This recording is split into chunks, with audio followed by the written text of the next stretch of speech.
Good morning, Assalamu alaikum, rahmatullahi wa barakatuh. Good morning, good afternoon, good evening, wherever you are. Today I'm very honored and blessed to have Dr. Herman with me. Dr. Herman is not only my teacher, but also the head of religion of school and philosophy in Minhaj University, Lahore. And right now we are sitting in Ib-e-Sina Library, second floor. These are the executive rooms used for the academic purpose. And yesterday we were discussing over a cup of coffee about the Judaism, what is happening in Palestine and Israel. And I came to know that Dr. Herman has designing a course on Judaism. And then I thought, let's record this friendly, casual discussion again so that our audience and other academic community can also get some benefit from our discussion.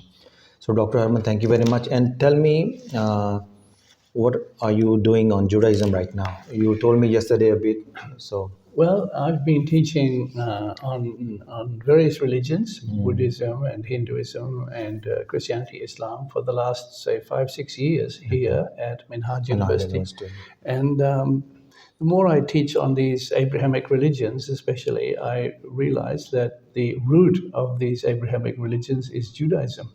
And so to understand Christianity and Islam, I think we need to go back to the roots, because these roots have influenced the subsequent development of religion, which we call Islam and Christianity.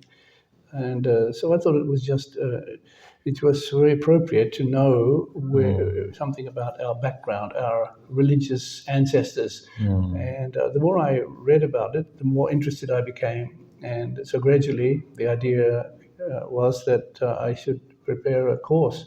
And so I've been doing that for the students only for the last last semester. I've been teaching, and it's developing. The course is developing. Yeah. So I'm reading more books, like this really interesting book by Hans Kuhn, who very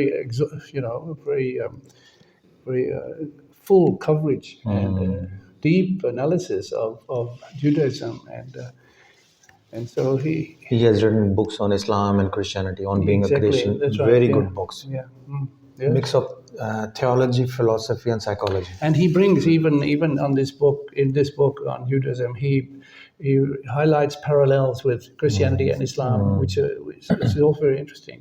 So it's not just purely Judaism, as if Judaism was all apart, quite separate. But he sees parallels, and he raises the questions about other religions, like especially about the Abrahamic religions, as he goes along in his book. So I think that's useful for our students too, to know the connections or the parallels between Judaism and, say, most of my students are Muslims. So what are the parallels between Judaism and Islam? And that's very enlightening, and studying Judaism throws light on our understanding of Islam, because there's a big influence, I think. What we were discussing yesterday, one question came to my mind, that Christianity has a close theological and historical links with Judaism. In the Holy Bible, there is a New Testament and there is an Old Testament. So there is a theological or cultural, or in every aspect, there is a link between the both. Yes, definitely. But when it comes to Holy Quran, the Judaism and Christianity is mentioned in the Holy Quran from Islamic point of view, from Quranic point of view. So sometimes due to the Christian presence in Pakistan, we are able to get the Urdu translation of the Holy Bible to understand Christianity in a more Christian perspective. But it's very difficult to know about Judaism, and sometimes people cannot differentiate between Zionism and Judaism also. Zionism is a political movement, theologically influenced also, but Judaism is purely a foundation for both I would say the Islam and the Christianity theologically.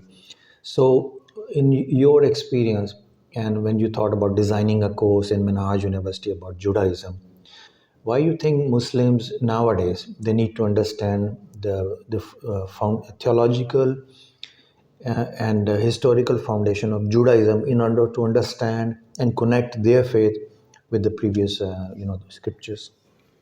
Yeah. You're asking why? Why? In other words, simple word, why we Muslims need to learn about Judaism? Yeah. Well, one reason would be that I think some of the issues that Islam faces or Muslims face is the whole issue of the relationship between the state and religion, or politics and religion, if you like. And that issue has been faced by Judaism many centuries before Islam and Christianity. So by studying Judaism, we get some idea of how our ancestors, religious ancestors, dealt with this issue of power and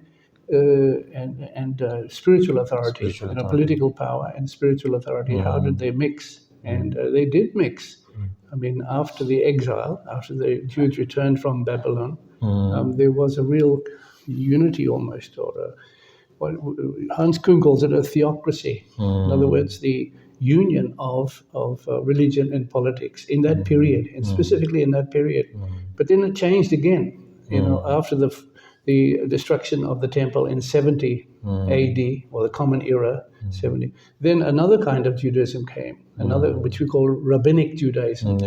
So, but anyway, specifically, and there too, there's the issue of power, the issue of politics is there too. But specifically in the earlier period, before the destruction of the temple, there was a real union or interaction between power and religion. Like the people of religion had power. In other words, the rabbis, the rabbis at that time, they had the power. They had some kind of political, economic power in Jewish society. So how did they deal with this? How did they? What were the results of this kind of union between politics and religion? What were the good effects? What were the bad effects? We can study that, and then we can reflect on our own situation as Muslims, as Christians. How should we, as religious people, deal with power or issues of politics, and what is the relationship between religion and politics in our world today?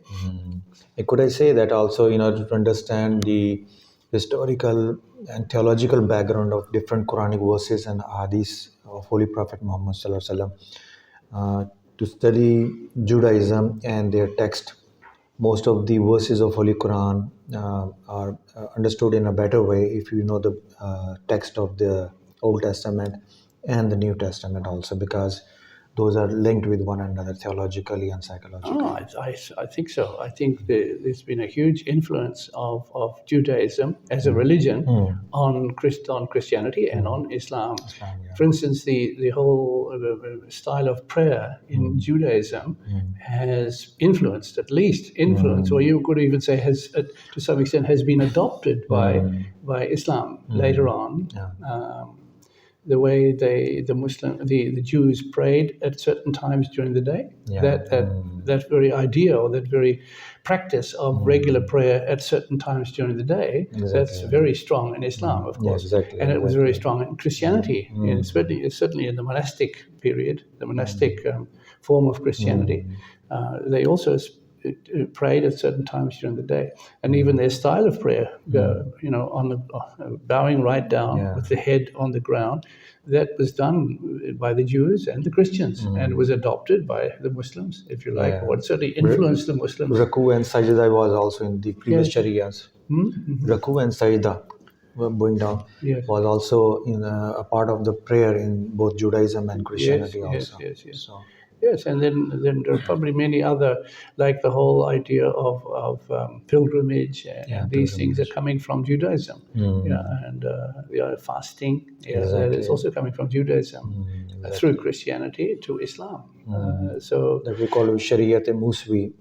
Mostly things are what we see in Islam.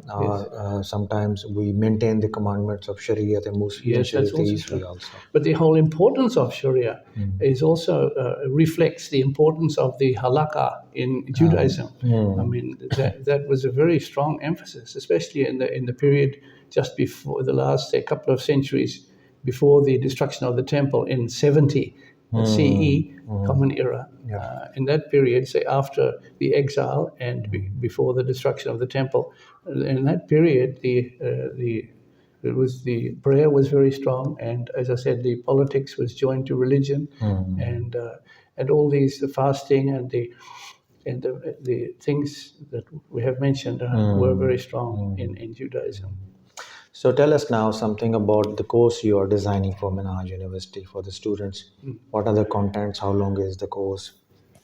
Yeah, it's a 15-week course, and 3 hours per week. Per week. And Is it online or just physical presence? at the moment it's physical. It's not, but I would like to eventually put it online. Yes, I will do it. So when you it's, could have international students also. Yeah. When we have it, when I've got it a bit more, ordered, and when I'm a little bit more aware of the most important issues, rather than dealing with minor issues, I should be dealing with the major issues. Exactly. So at the moment, I've been following the idea of Kuhn, but I read it also in other books as well, that Judaism, what we call Judaism today, has really developed, is the outcome of a long development. Exactly. You could say it that way. I mean, Judaism was not always in this shape and form. Exactly. It was tribal, in the beginning, and then it became kingdom, the emphasis on the kingdom in the time of David and the kings. That was a king.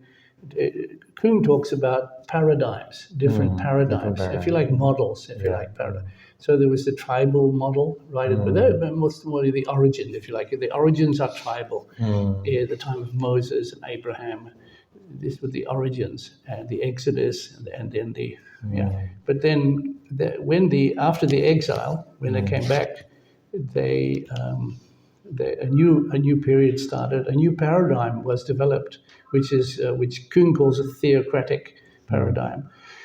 And I've seen it a couple of times already. That lasted until the destruction of the temple. And then after the destruction of the temple, there was a new paradigm developed because they needed a new style. The temple was gone. Even their land was gone. Jerusalem was gone. So they had to readjust themselves or rethink themselves, reinvent themselves, if you like, as Jews. And it came up with this emphasis on the law.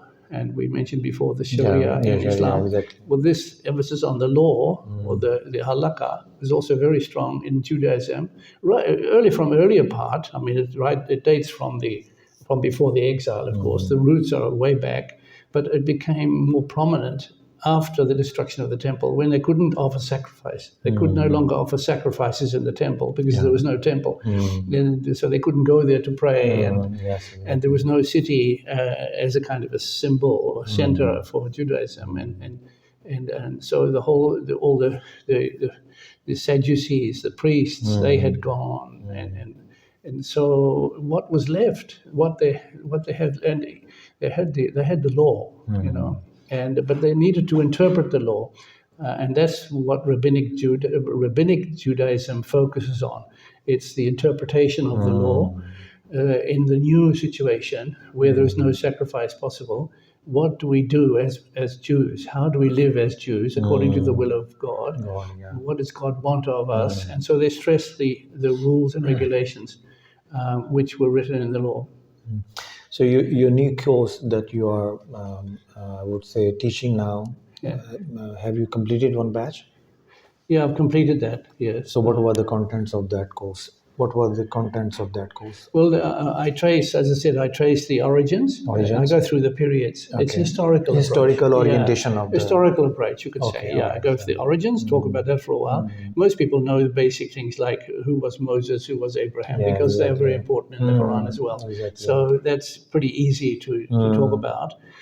Although people don't understand the historical events like the Exodus and then the exile, Muslim students don't know about that. But, so I have to explain that to some extent, and then I bring the history into the pre-destruction temple, the pre-destruction of the temple period, that I've been stressing for quite a bit of time here already.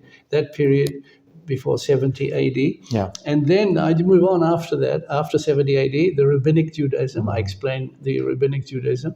And then, of course, gradually we come into the modern period and facing the Enlightenment and how did the Jews face the Enlightenment? How did they respond to the Enlightenment? That's also very interesting. So in the first batch, I could say, based on your explanation, right now you're focusing on the historical introduction of the religion of Judaism. Yes. And do you, any plan for in the future to include theological aspect? Like when I read the whole Old Testament, the term Old Testament itself is a Christian term. When I read Torah and the other prophets, minor and majors, there's a lot of spirituality also. The spiritual aspect of Judaism is there. There are a lot of theological similarities between the existing text and the text of Holy Quran also. And two challenges I found in Pakistan when I was studying self-study for Judaism. Number one, is very difficult to get any book on Judaism written by the international audience. Mostly books we have here is on Israel and Palestine issue, which is mostly more of a political with theological references, but not purely on Judaism. And secondly, I see people love to read about Judaism, but there is no one who could seriously, with an academic attitude, teach them Judaism. Mostly, we look at Christianity and Judaism from Islamic perspective. So we are more into a critical frame of mind rather than understanding frame of mind. So what do you think? Now you are preparing the courses. I assume one challenge would be where to get authentic books on Judaism published by Jewish societies in the USA. So you could, have a direct understanding coming directly from them. Right now in India and Pakistan or in Muslim countries, people have access to Torah and the books of the Jews from a Christian Bible in form of an Old Testament. And translations are prepared by the Christian authorities. So sometimes there is a theological, direction put in this translation towards Christianity. So still when we are reading the Holy Bible, still we are going through the secondary sources. So do you think what is your strategy on, getting the right sources to teach Judaism? And what is your plan of action in including theological topic in the course of Judaism? And third question, which I will remind you later, is the difference, maintaining a difference between Zionist movements and Jewish religion, because these are two different. Sometimes people mix one another. They think every Jew is responsible what is happening in Palestine and Israel. Yeah. So I think that's many questions there which we could discuss. First of all, resources, availability of resources. Yeah, well, I've got some books here. Yeah. They're all in English. It's another issue. Yeah. My students don't read English, really. I mean, they can, but they don't. That's the issue. So I've got quite a few books here which I show to the students. And this is a Jew, Goodman. Martin Goodman, he's a Jew. Yeah. And this is Unterman, he's a Jew also. It's in English, though. And so this is a very colorful book. It's got lots of colors, a lot of pictures, very attractive, and but more about the modern Judaism. This is more heavy, but very detailed and analytical. So one has to understand the basics of Judaism to enjoy this book. Well, I think they need, first of all, to understand the development of the Jewish or the Hebrew Bible. Exactly. Where did that come from, and how was it produced? And this is an issue I do deal with already at some length. Where did this Bible come from? I mean, in Islam, everybody knows that the Quran has come straight from Allah. Every word has come directly from Allah, and we accept that as the Islamic teaching. There's no question about that. But the Bible is quite different, and so the Bible hasn't come directly from Allah in that sense. Everything comes from Allah, but I mean, it hasn't come down. The concept of inspiration and revelation is different. The concept, exactly. So the Bible has taken thousands of years to develop, and so my Muslim students find it quite a new concept, and even to think about how did that develop. What about the changes? Of course, there were changes throughout the centuries of the development of the Hebrew Bible. There were constant changes.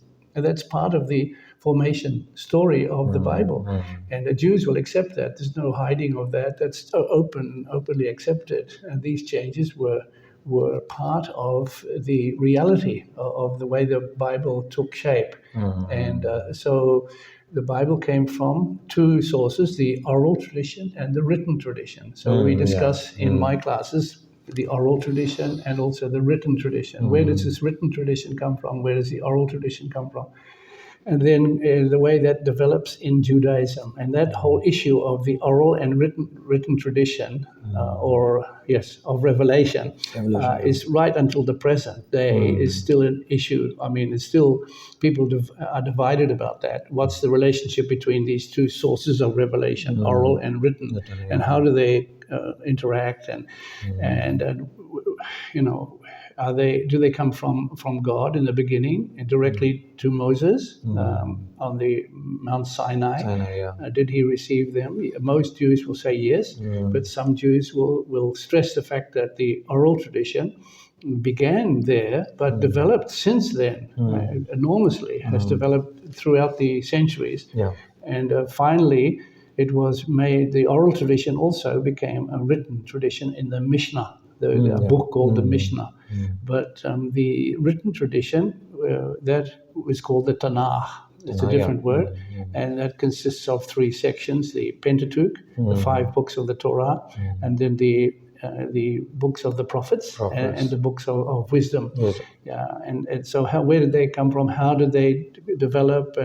And gradually they were accepted as the true Bible. I mean, that also took a long time. It wasn't as if that was decided overnight. It was a very long process to determine which scrolls should be part of the Bible, which scrolls, books, if you like, should not be part of the Bible. That's been a long discussion, and it was only decided in the Common Era. In the earliest centuries of the Common Era, was it decided that which books should be part of the Hebrew Bible. So that story is very complicated, and I spent some time discussing that so that my Muslim students will have some idea of the theological issues involved in Judaism, because the theological issues are about revelation and about the sources of revelation and about the how is God the author of the Bible, and what does it mean to say that the Bible is the word of God, whereas actually it's the word of human beings. So how can you call it the word of God? So these are theological issues which come directly out of the history or the story of the way it developed, you see. So I think by analyzing it coming from a historical point of view, will raise the theological issues as we go along, you see. Lovely. But I try to keep close to the historical development. Otherwise, the danger is, in my experience, you can get lost in abstract discussions of revelation. Revelation is this, revelation is that.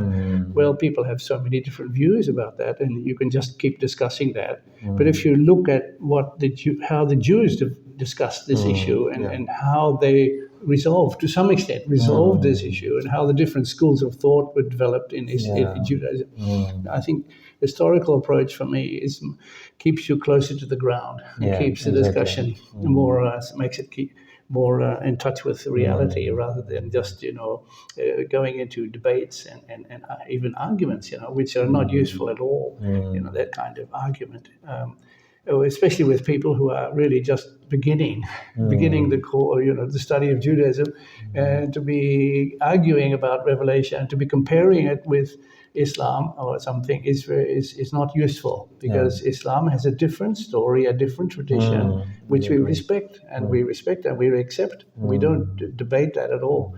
But the Jewish tradition is quite different, and Muslims have to learn how to see that it is different and respect that as a different tradition, and that is quite a challenge, I think, for my students. Exactly, because living in a Muslim society and raised up as a Muslims, sometimes it is difficult to change your mindset about different religions, and this requires a lot of practice and exercise, and also meditation. Yes, exactly. I agree. Change your mindset. In other words, I would put it this way: we have to try and see the Jewish holy book from their point of view and not keep saying, oh, but it's different from the Quran, so it must be defective or something like that. We have to say, no, this is their understanding of the way God spoke to them through the prophets. And they have their own understanding, if you like your word, theology. They have their own theology of revelation. And so very slowly we have to introduce that to our students so that they can understand it and respect it as something different from our own understanding of revelation. Yeah, And definitely, this is different than Holy Quran. That's why it's called Judaism. exactly. Otherwise, it would be a exactly. part of Muslim. Yeah, exactly. Yes, no, that's right. It's right. That's right. But I mean, I'm just saying we understand, tend we even call this kind of study in Pakistan is often called comparative religion. You know, Exactly. comparative religion, and okay, that Taqable-e-Diyan it's called. Taqable-e-Diyan, Yeah, Taqable-e-Diyan. So, but I mean, the danger of that kind of phrase is that we think we are actually comparing. And that I'm talking about Judaism from an Islamic point of view, which I'm not doing, and or that I'm trying to compare the Bible and the Quran, which I'm not doing. I mean, that's not useful. Even the term comparative religion Yes. is misused in Pakistan. The purpose of introducing comparative religion as a study model was to understand different religion in a comparative perspective, not in a critical perspective. Yes. But now our focus is more on the criticism rather than understanding, Yes, that's which right. makes Yes, it difficult. Now, you also have other courses being taught in the School of Religion and Philosophy. What are those courses? Just wanted my audience to know, so if they would like to Well, be part of any course. we have a course on each one of the major religions, like on Christianity and on Buddhism, Buddhism, and okay. on Hinduism, and on Sikhism, Oh, lovely. and on Islam even. Although Islam, we look at it from a philosophical point of view. Philosophical point. Yeah, rather than teaching Islam, because the students are Muslim, most of them are Muslim, so they know a lot about Islam. But still, we have Muslim philosophy, the story of Muslim philosophy, the history of Muslim philosophy. Yeah. So, but the other religions are taught by followers of those different religions. That's the important part, we try to get a Sikh. We do have a Sikh professor, Kalyan Singh, and he comes regularly in to teach Sikhism. We have a Hindu professor, Sarvabhauma Sabir Nas, who teaches Hinduism. And then we have Shanti Kumar from Sri Lanka, who teaches Buddhism and Hinduism. He comes once a year, and that I teach introduction to world religions. I teach something like preparing students to have an open mind, and something about the methodology of how can you learn about religions, how do you study religions. There are different approaches to study religions. I mean, I've already indicated. One is to be argumentative and be comparing, and to be, finding mistakes, finding deficiencies, finding, things which we should be corrected and so forth, have that kind of mentality, or the mentality of let's listen to what they say, listen to what the Jews or the Buddhists or the Hindus, what they say about their religion, rather than jumping to conclusions and labeling Hinduism as idol worship, for instance, rather than listening to Hindus talk about their religion, and maybe change our mindset and beginning to appreciate that they have their own understanding, which may be different from ours. We don't have to become Hindus, but we do have to appreciate and to respect their point of view. So that's the whole purpose of this School of Religion and Philosophy, to introduce students to the different religions and to... And one unique aspect which I was also went through the experiences, you take your students to their gurdwaras and church inside and historical places, so they could visually feel the experience of that particular religion. That's true. Yes, we'd love to do that, but to be honest with you, we haven't done much of that. But I know you have taken the students to the churches and gurdwaras. Yes, a little bit. But again, I can't say I've done much. We've been to the Sikh place, Kartarpur. Kartarpur, yeah. We've been there once. but it's every semester students are different, and so we have to keep doing this. It takes a lot of time, Exactly. Hours of traveling and so forth. And so the from the university point of view, we don't have that much time, and you can't expect students to come outside class time. We can't demand that. You can invite them, but you can't demand that. And so a few come and a few don't. And so these are practical issues. But these opportunities are provided by the university to the students, depending on their option to. Of course, we would support that. We would help them to organize. But I think what we need to do is to develop the interest first of all. I mean, to be frank, many students would not even be interested, in going to these places and visiting these places. They don't. They have never done it before, and they don't see the need, and so Sometimes to they are- convince them of this, the usefulness of this, is quite difficult. And so to motivate the students that this is useful and important, then it becomes more than just this is what the university requires to pass the exam.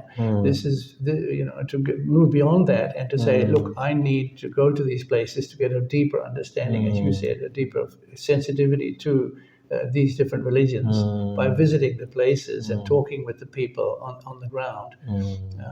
This is something beautiful and important, but it's difficult to get to it. It's difficult to introduce But it it will to. take time, slowly. People are changing their minds. Once they go there, this experience, and they tell other people to go there also. Yeah, that's right. Yeah. And you have also done some successful conferences.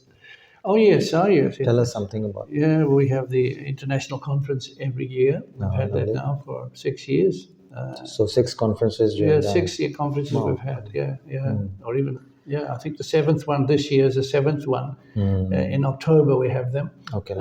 And we invite guests from overseas, and we have a theme, a theme which is, interesting and which people can relate to. And like last year, the theme was about religion and modernity. How do you face the reality of modern society, and the issues coming out of that? Many issues coming out of that. So.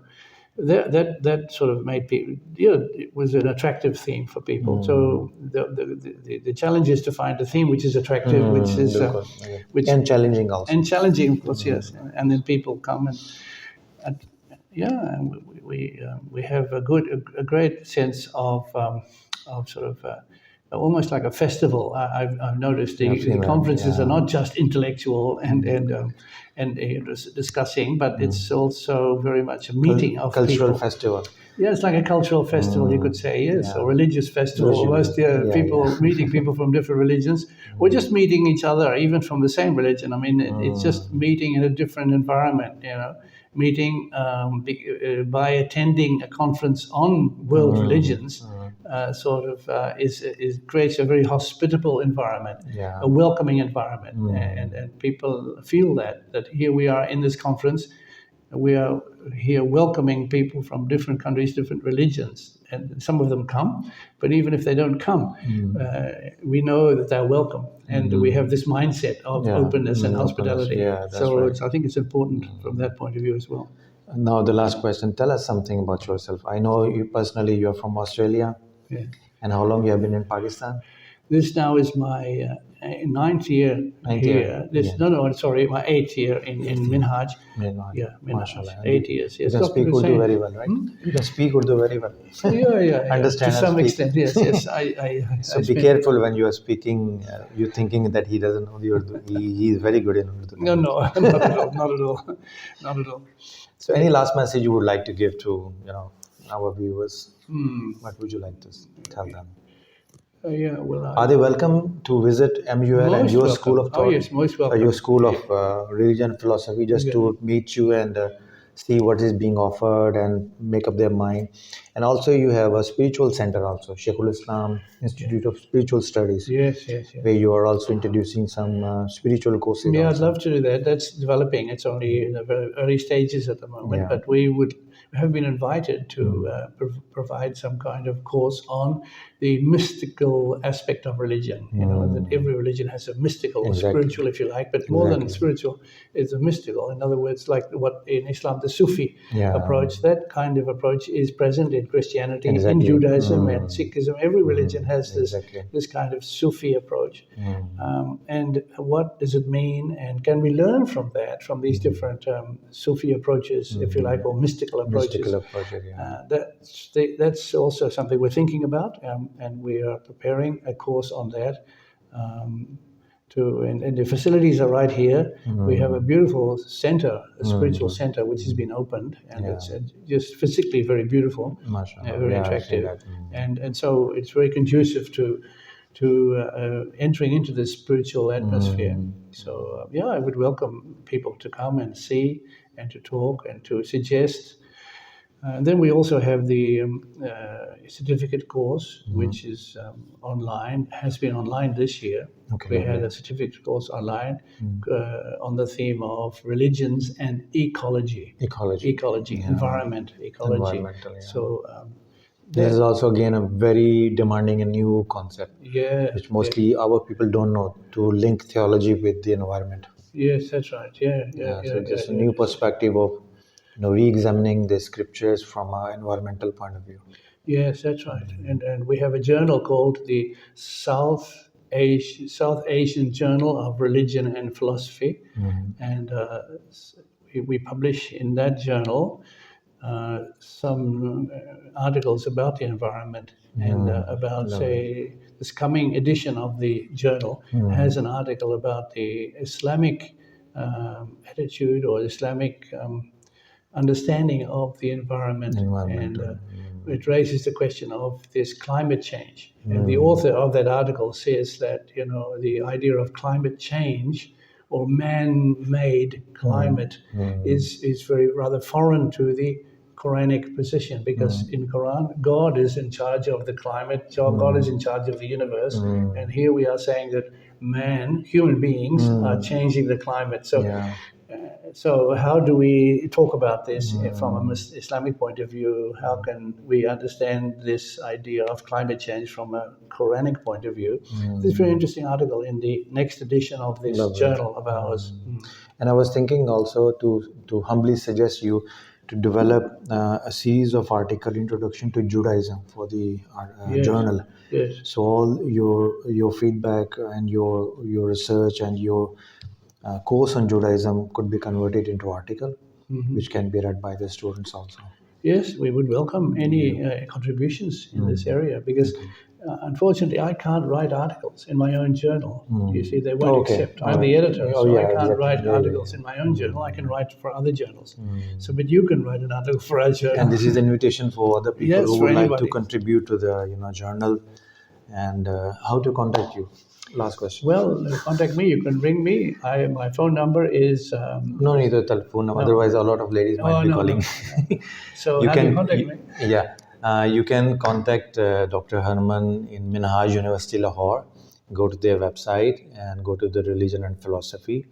And you can approach him. This is in Model Town, Lahore. And visit Dr. Herman also. And you will be surprised to see a lot of information that we have not covered, but is going on as a part of the department. So, Dr. Herman, thank you very much for your time. Thank you. And thank you very much to the Ib-e-Sina Library staff. They provided us this room for the recording. It's a lovely place to visit also. I would suggest to visit Ib-e-Sina Library also. It's a state-of-the-art building, mashallah, mashallah. So, look forward to see you again. And inshallah, we'll do another episode sometime in the future. So have a very good day and God bless you. Thank you. Thank you. Bye-bye.